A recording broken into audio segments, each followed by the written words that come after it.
welcome back to the Justinian Deception. Just want to do a quick little video, a follow on from the New South Wales Styles Manual, the things I gave you in the last video.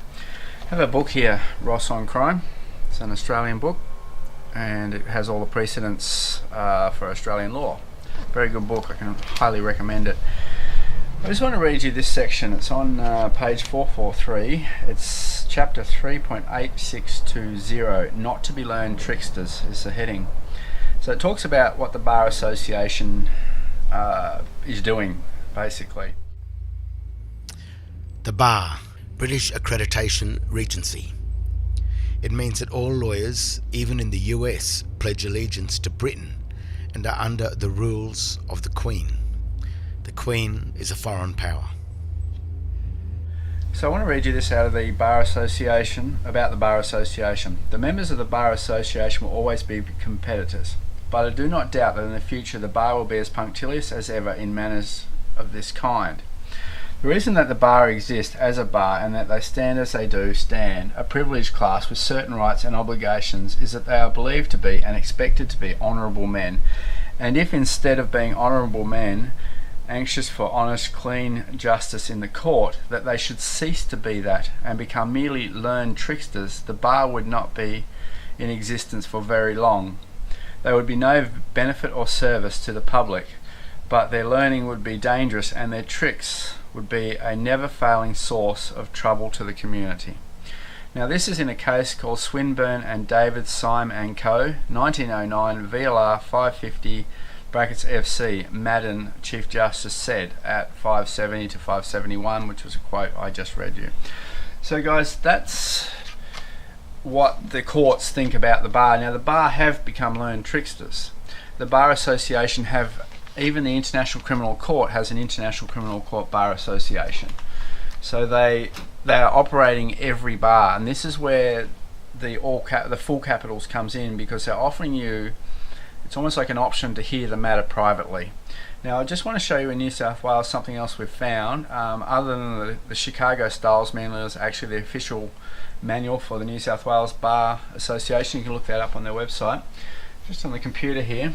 This is the Interpretations Act 1987, number 15, New South Wales legislation.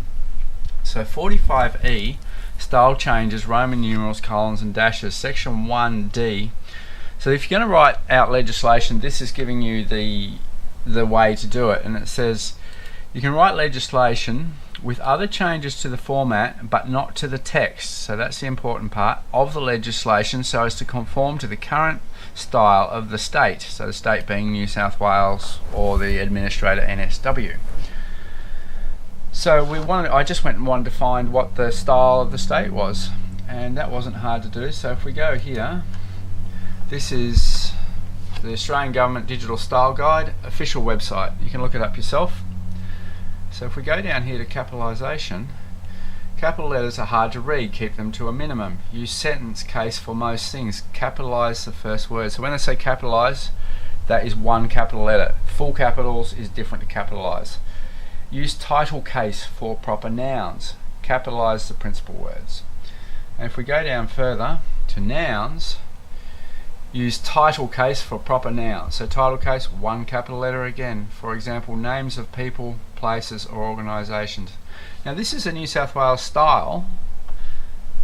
This is the Act telling you if you're going to write anything about the legislation that you would use that style, which is one capital letter. So once again we're asking the question, why are we using the all capital letters? So even this is the Australian Government Official Styles Manual. I've spoken about this previously. Page 121 says exactly what that style set. It tells you one capital letter. And all the documents, so this is for writing legislation. So if you're writing legislation, well, any document, say a driver's license or a court document, anything coming from that legislation would have to be in the same style. Otherwise you would lose the jurisdiction between it. And this is, Rom's spoken about this previously.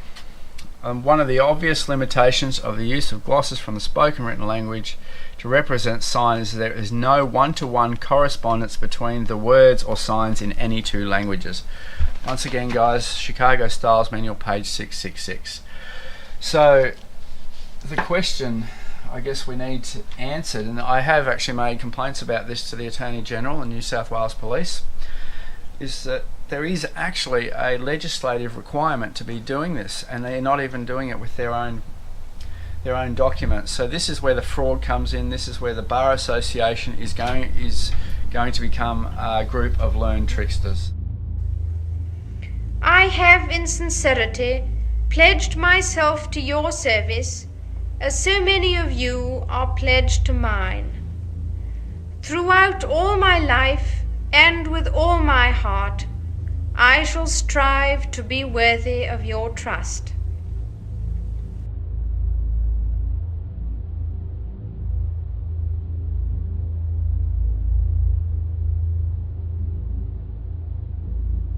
And I just wanted to show you 45E, guys, and I hope you enjoy it, and thanks for all the comments. Rom and I really do appreciate everything you've been doing, and thanks, Rom, for being my cameraman. Thank you. And see you on the next video.